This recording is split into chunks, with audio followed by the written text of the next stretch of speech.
محترم ناظرین اور سامعین، میں آپ حضرات کے سامنے ایک ایسا واقعہ پیش کر رہا ہوں۔ اگر ویڈیو اچھا لگے تو ویڈیو کو لائک اور سبسکرائب ضرور کر دیں۔ بسم اللہ الرحمن الرحیم۔ محترم ناظرین اور سامعین، ویڈیو کو آخر تک ضرور دیکھیں اور سنیں۔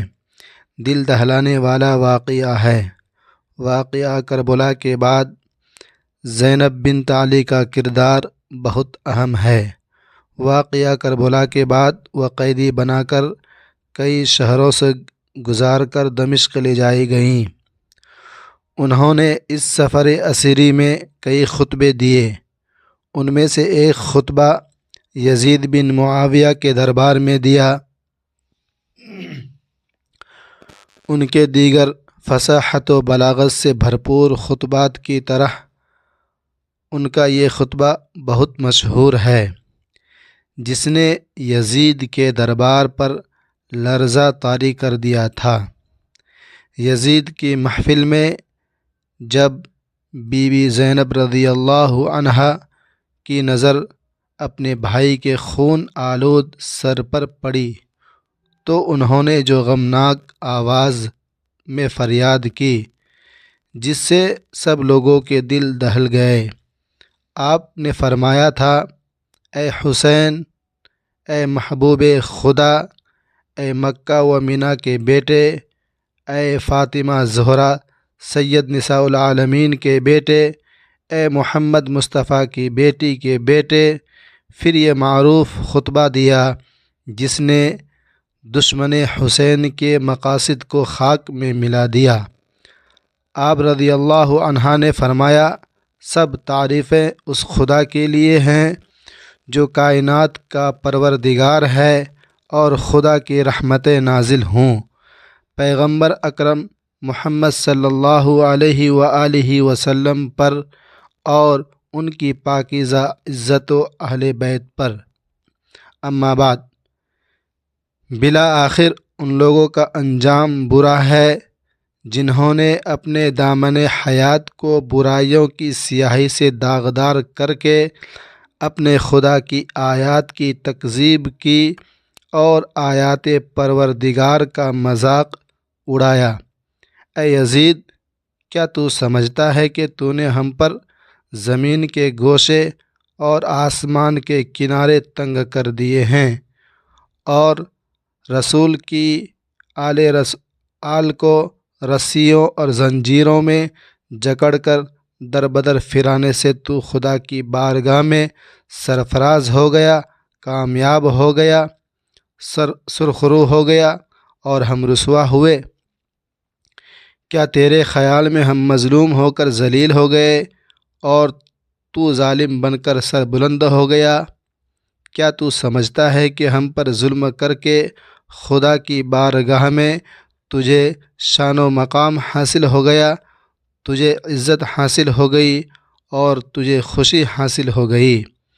آج تو اپنی ظاہری فتح کی خوشی میں سرمست ہے، مسرت و شادمانی سے سرشار ہو کر اپنے غالب ہونے پر اترا رہا ہے، گھمنڈ کر رہا ہے اور فخر سے سر اونچا کر رہا ہے، اور خلافت کے ہمارے مسلمہ حقوق کو غصب کر کے خوشی و سرور کا جشن منانے میں مشغول ہو۔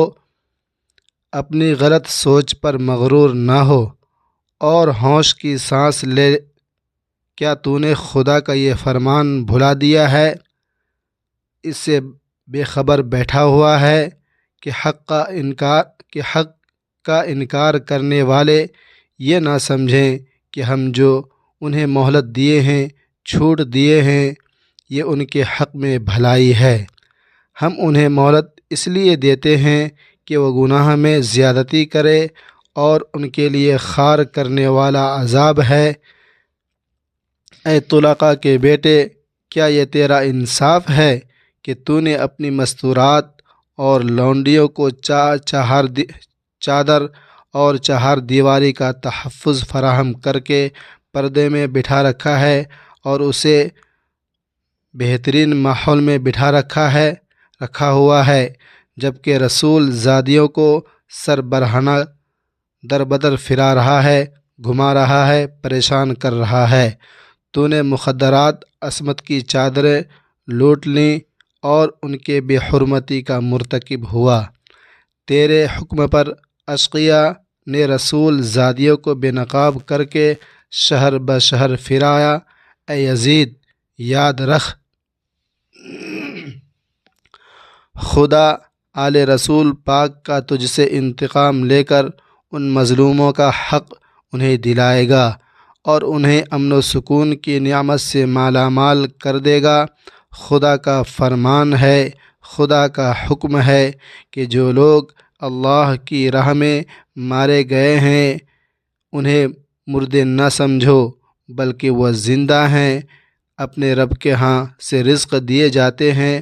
افسوس تو اس بات پر ہے کہ شیطان کے ہم نوا اور بدنام لوگوں نے رحمان کے سپاہیوں اور پاک باز لوگوں کو تہہ تیغ کر ڈالا ہے، انہیں نیست نابود کر دیا ہے، اور ابھی تک اس شیطانی ٹولے کے ہاتھوں سے ہمارے پاک خون کے قطرے ٹپک رہے ہیں۔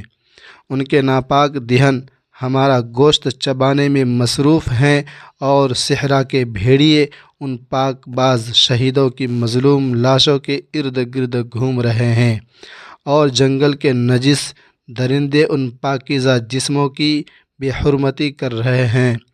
تو یزید، جتنا چاہے مکر و فریب کر لے اور بھرپور کوشش کر کے دیکھ لے، مگر تجھے معلوم ہونا چاہیے کہ تو نہ تو ہماری یاد لوگوں کے دلوں سے مٹا سکتا ہے، ان کے دلوں سے ختم کر سکتا ہے، اور نہ ہی وحی الہی کے پاکیزہ آثار کو محو کر سکتا ہے، مٹا سکتا ہے، ختم کر سکتا ہے۔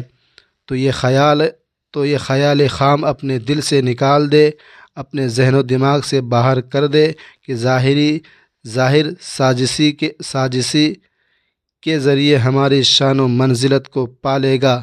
تو نے جس گھناؤنے جرم کا ارتکاب کیا ہے، اس کا بدنما داغ اپنے دامن سے نہیں دھو پائے گا، نہیں ختم کر پائے گا۔ تیرا نظریہ نہایت کمزور اور گھٹیا ہے، تیری حکومت میں گنتی کے چند دن باقی ہے، تیرے سب ساتھی تیرا ساتھ چھوڑ جائیں گے، تیرے پاس اس دن کی حسرت و پریشانی کے سوا کچھ بھی نہیں بچے گا۔ محترم ناظرین، جب منادی ندا کرے گا کہ ظالم و ستمگر لوگوں کے لیے خدا کی لعنت ہے، اگر واقعہ اچھا لگا ہے تو کمنٹ اور ویڈیو کو سبسکرائب، لائک اور شیئر کرنا نہ بھولے۔